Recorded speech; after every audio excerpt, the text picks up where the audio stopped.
I've decided to kill myself. I think it's important someone understands why, so I'm writing this down before I blow my head off. The first time I remember it happening, I was 9. Johnny Weller and I were playing in his backyard.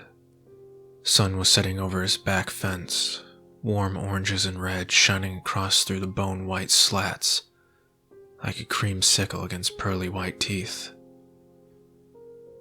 Johnny was the cowboy, and I was the dirty redskin stealing his horse. We ran around the swing set, him laughing and me whooping and threatening to scalp him.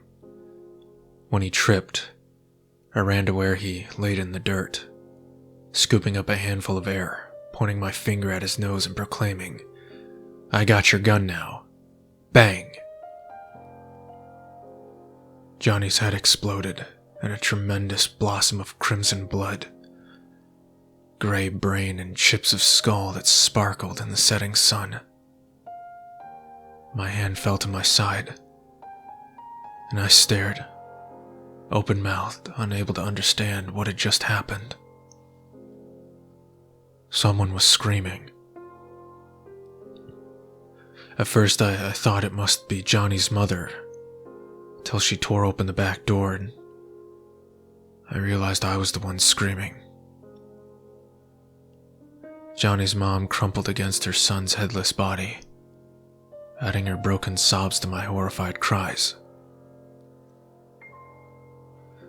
Johnny's funeral was the next week, closed casket. I forgot the sparkling light shimmering across the cloud of Johnny's blood. I forgot Johnny's mother ragdolling my little body, begging me to tell her what happened to her son. I forgot the sheriff telling my mother Johnny was hit by a falling bullet, one of 26 cases each year. I forgot my father's quiet talks with my mother about how they never found the round that splattered Johnny's smile across the grass. I adjusted.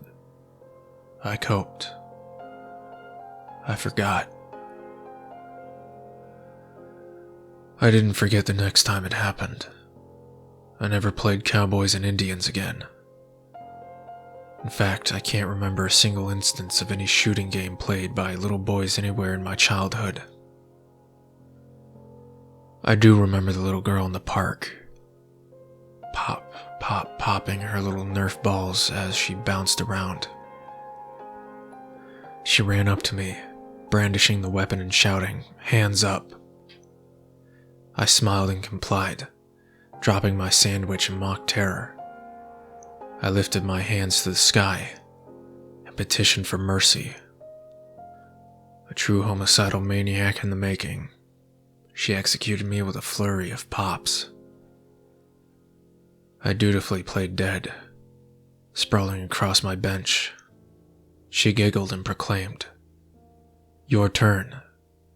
Shoot me." A sudden sensation of intense discomfort slithered up my spine.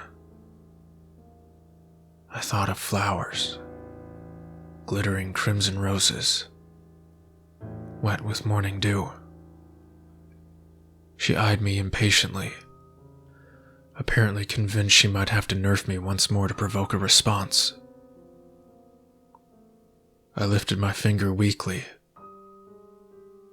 pointed at her, and whispered, "Bang." This time I wasn't the one screaming. Her mother cradled her baby's dismembered limbs, frantically clutching an arm, then a leg. I had pointed my finger at the little girl's belly button. The moment the word left my lips, she ruptured like a water balloon filled with punch and soaking bits of red-colored fruit. Johnny Weller's decapitated body filled my vision. The slow red of sunset sliding down the front of his striped shirt. I ran. I can't do this anymore. I got pissed at Laura yesterday and put my finger in her face to tell her off. I didn't even say it. I couldn't bring myself to sop my girlfriend's brains off the kitchen floor. I can't do this anymore. All I have to do is put my finger against my temple and say it.